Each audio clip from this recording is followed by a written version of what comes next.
Hello everyone, welcome to CNA, the daily newspaper analysis. So today we are back with the following list of topics to discuss. So let's start. The first topic says about the encroachment in centrally protected monuments. So recently we have seen that a total of 356 heritage structures have encroachments across the country, which have been recently said in Rajya Sabha by Tourism and Culture Minister Kishan Reddy. So here we could see that Uttar Pradesh has the largest number of centrally protected monuments that have been encroached upon, closely followed by Tamil Nadu. So Uttar Pradesh has also the largest number of these monuments, amounting to around 743, and Tamil Nadu amounting to around 412. So a total of this 356 such heritage structures have encroached across the country.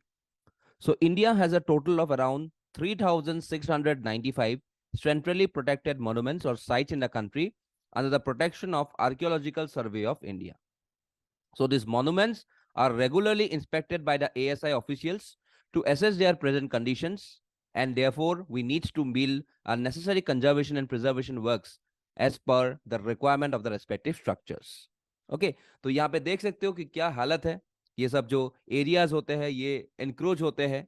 Okay, and therefore after some period of time these are basically the people who are coming as migrants from other regions and is settling in this country without any proper documents and without any proper restrictions. They are directly sitting on these respective areas.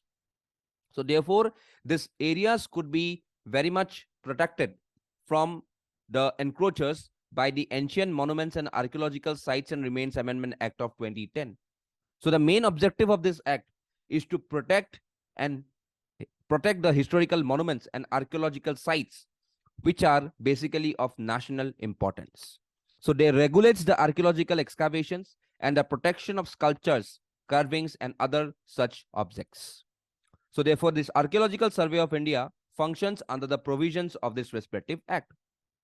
So therefore यहाँ पे through this act बताया गया था कि there is no construction should be permitted in and around 100 meters of national monuments and 200 meters beyond that is declared as a regulated area. Okay, so this act which was amended in 2017, the union government can extend the prohibited area beyond 100 meters of national monuments also, and no construction in prohibited areas except under certain conditions are allowed. So therefore this 2017 amendment amends the provision to permit construction works in prohibited areas for public purpose. So therefore here, because of such number of decisions taken up by the union government in 2017 just for the public purpose, तो यहाँ पे बहुत लोगों का encroachment शुरू हो गया था. एंड अभी इसी के लिए हम लोग का हालत क्या है कि today 3,695 centrally protected monuments sites in the country are today encroached, and out of that we could see that maximum Uttar Pradesh और Tamil Nadu में सबसे highest है. Okay, which is around 743 and 412, and out of this we could see that यहाँ पे जो 75 protected monument sites है जो यहाँ पे इंपॉर्टेंस है ऑफ नेशनली इंपॉर्टेंट, तो यहाँ पे सबसे ज्यादा एनक्रोचमेंट शुरू हो चुका है. ओके, सो यहाँ पे उत्तर प्रदेश में 75, तमिलनाडु में 74, कर्नाटका में 48, महाराष्ट्र में 46, गुजरात में 35 एंड लास्ट में राजस्थान में 22. तो देख सकते हो क्या हाल है आजकल हम लोग का जो मॉन्यूमेंट्स है ऑफ सेंट्रली इंपॉर्टेंट और नेशनल इंपॉर्टेंस. ओके, तो इसी के बेसिस पे ये न्यूज में थे. ठीक है, चलो नेक्स्ट पे आते हैं. Scheme of free food grains for 1 year. तो this basically says about that over 81 crore people to get free food grains of 1 year under National Food Security Act. Okay, so the government discontinued the Pradhan Mantri Garib Kalyan Yojana and has decided to provide free food grains to all 81 crore beneficiaries under NFSA. Okay, so the targets of the scheme is basically to feed the poorest citizens of India by providing gain through public distribution system to all the priority households. In the Pradhan Mantri Garib Kalyan Yojana, we can see that they provided 5 kg of rice or wheat per person per month and 1 kg of dal to each family holding a ration card. So during the time of this COVID pandemic, we could see that the success of the scheme is very much because it was directly the first step by the government when pandemic affected India, and wide section of beneficiaries were identified. And also it has proven to be of the major safety net to migrant people who had job and livelihood losses just because of this pandemic. So this has also ensured nutrition security to children of the migrant workers. लेकिन आज यहाँ पे scheme में बहुत सारे limitation भी आ गए हैं, बिकॉज यहाँ पे करप्शन हो रहा है, लीकेजेस हो रहे हैं, इनएक्सेसिबिलिटी हो रहे हैं, लो कंजम्पशन पैटर्न चल के आ रहे हैं, resale of the subsidize grains ये भी देखने को मिल रहा है in the local markets. So इसी के कारण आज जो यहाँ पे scheme for free food grains for 1 year है, यहाँ पे यूनियन कैबिनेट ने डिसाइड किया है to merge the scheme started during this covid with this national food security act till December 2023.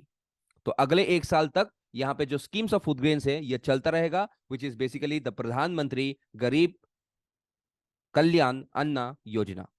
Okay, तो ये एनएफएसए के अंदर चलता रहेगा अनदर फॉर 1 ईयर. तो इसी के बेसिस पे ये न्यूज में थे. ठीक है, तो what is this PMGKY? It's a food security welfare scheme announced by the government of India in March 2022 during the COVID-19 pandemic, and this program is operated by the Department of Food and Public Distribution under the Ministry of Consumer Affairs, Food and Public Distribution. So the scale of these welfare schemes make it the largest food security program in the respective world. Okay, तो ये थे PMGKAY के बारे में. चलो next पे आते हैं. CAG audit highlights inefficiencies in DRDO planning process. तो यहाँ पे CAG ने बोला है DRDO Defense Research Development Organization for delay in the completion of projects and failure to achieve key parameters. So the CAG has also flagged time and cost overrun in completion of projects and irregular closure of projects. So what is the work of the CAG? It's directly acts as a watchdog of the public purse of India. Okay, तो हम लोग के यहाँ पे CAG बस अपना auditing वाला काम ही करते हैं, कंट्रोल वाला काम नहीं करते हैं. ठीक है, तो यहाँ पे बताया गया है कि how the CAG report has brought out inefficiencies in the planning process of this DRDO. Okay, so यहाँ पे जो इनका मिशन मोड का जो प्रोजेक्ट्स है which are taken up by the DRDO as a highly prioritized projects based on specific user requirements within a definite time frame, तो ये आज insufficiently accessible नहीं है. So आज इनके रिपोर्ट के हिसाब से despite the fact that this mission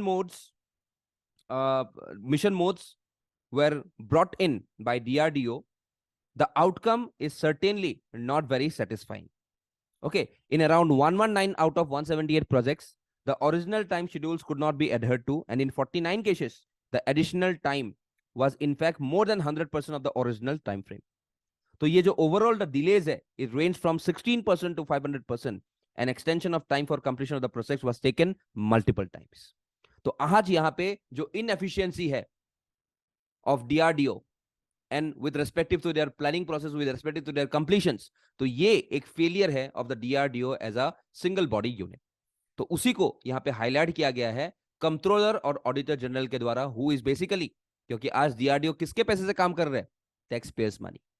सो ये टैक्स पेयर्स मनी कितने यूज में आ रहे हैं, कितने इन लोग बर्बाद कर रहे हैं, तो ये सब का डिसीजन कौन लेता है? CAG through the auditing functions. तो इसी के बेसिस पे CAG अभी ये न्यूज निकाल के लेके आए कि DRDO का प्लानिंग प्रोसेस टोटली इनएफिशिएंसी से भरा हुआ है. तो इसी का एक सबक है कि कैसे हम लोग का टैक्स पेयर्स मनी कभी कभी वेस्ट चला जाता है just because of the inefficiency of a respective organisation. Okay, तो ये सीख है उन एजेंसीज को, उन ऑर्गेनाइजेशंस को जो टैक्स पेयर्स मनी को यूटिलाइज करते नहीं है, और ये टोटली एक लॉस मेकिंग इंडस्ट्री बना देता है which can even impact the economical progress of the country. तो इसी के बेसिस पे ये न्यूज में थे. ठीक है, चलो नेक्स्ट पे आते हैं. Bharat biotech nasal Covid vaccine. तो with the recent number of rising cases in China, we could see that Bharat Biotech International Limited is going with a intranasal COVID-19 vaccine which is known as Incovac. Okay, so ये nasal route के through से लिया जाता है. So it's a recombinant replication deficient adenovirus vector vaccine with a perfusion stabilized spike protein. It uses a modified chimpanzee adenovirus which cannot replicate in the body to carry COVID spike protein to induce immunity. So इसका uses हम लोग को देखने को मिलेगा after this 18 plus people. So what is the benefits of this Incovac? So likely to block both infection and transmission of COVID-19. It is also not invasive and needle free. It is also easy to administer and it does not require trained healthcare workers. It eliminates needle associated risks, that is injuries and infections. Also it is of very high compliance, that is it is ideally suited children and adults, and is also scalable manufacturing, that is able to meet the global demand. तो इसीलिए ये जो अभी news में है, that is the virus, that is the BBB, okay, so ये basically हम लोग को देखने को मिलेगा in this emergency situation which is coming up just in the recent times because of the nasals, because of the recent outbreak in the country of China, because they have totally not controlled their respective public in making this country COVID free. तो अभी देखते हैं in short क्या होता है in the coming times, लेकिन फिलहाल के लिए ये जो नेजल वैक्सीन है इसको गवर्नमेंट नोट मिल गया है और अभी जो लोगों के बीच में ये सर्कुलेट किया जाएगा so that people could get a booster dose with the nasal route. ठीक है, चलो लास्ट में आते हैं अबाउट द एडिटोरियल। यहाँ पे बताया गया है elevating the scores of private health care. So today we could see about that recently even the union cabinet, okay, they have taken some of the decisions with respective to the situations that is emerging because of the report of India ranking very poorly on multiple health financing indicators. So its public health expenditure as a percentage of its GDP is around 1.28%. And share of the general government expenditure dedicated to health is around 4.8%, which remains akin to the poorest countries. So the per capita health spending growth has not kept pace with the rising incomes. And therefore, private spending still constitutes nearly 60% of the overall expenditure on health. So the private sector in India is inexorably dispersed, with marked inequities and between rural and urban areas, and widespread market failure.